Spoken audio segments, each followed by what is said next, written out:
Jehangir's inspiration was his elder brother Tawsim Khan, who besides being his sibling, was a mentor for the budding squash champion.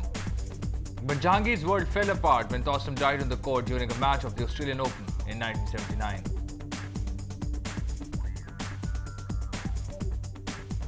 Unfortunately, he died while he was playing the Australian Open, and I really got shocked at that time. I didn't know that, what's happening, and I thought that I won't be able to play anymore. And I nearly gave up. And I remember that my father, my cousin, my friend, they all told me that, look, this is part of the life. Everybody has to go, but unfortunately, this was his time. And but I remember my brother was wish that he wanted to see me the world champion, world #1. So why don't you do his, what he wanted to from you? And then I decided, okay, I will do his ambition.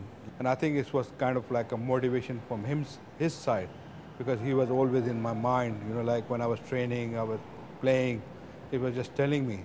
And I just felt like that I have to do for him. And God knows that how much training and how much tough time I went through.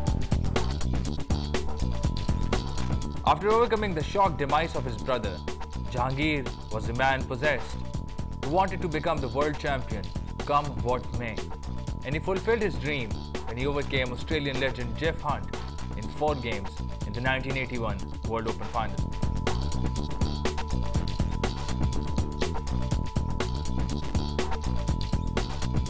I can't describe it. The happiness I had was unbelievable. But the only thing I just wished at that time that he should have been around.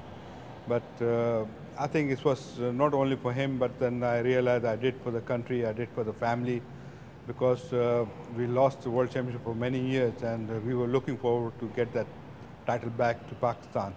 And I feel lucky there that I was the one who brought this title back to the country. After winning the World Open, Jehangir went on to record perhaps the greatest ever winning streak in any sport, winning a staggering 555 matches from November 1981 to December 1986. His streak ended when Kiwi Ross Norman overcame the King in the final of the World Open in France.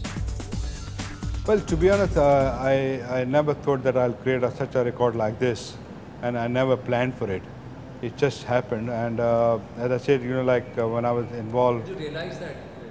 I realize now, but I think at that time I never thought that I'll create a record like this. And I was just I was a professional player, and I just wanted to convert my old training, what I was doing at that time, hard work, into the matches, and just perform well. I was not sure that I will win it or lose, as long as I'm satisfied that I played well in the court. And I think when I was converting all these things, day by day, week by week, and then monthly basis, and then comes to the years, I was winning everywhere. And I remember when I lost for the first time, it was so much pressure on me, because everybody used to come and watch me, not that I will win the tournament or win the match. They thought maybe it will be last day of it, you will lose the match.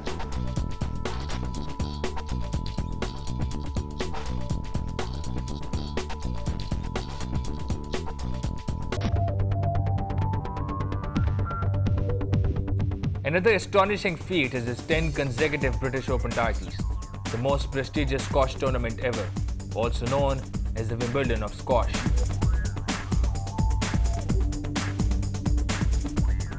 About British Open, I always consider it's one of the tournament, like one of the best tournament. And I think every squash player who's playing in the professional circuit, or even just starting now, that's his wish to win the British Open, because it's a historical tournament, and it's just like a Wimbledon of, like squash.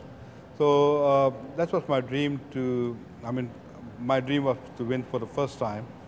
But I never thought that I'll break the record of Jeff Hunt, which he had for 8 years. But I think I used to prepare very especially for British Open. That was my target every year. I never used to care about the French Open or Australian Open or US Open, win or lose there. But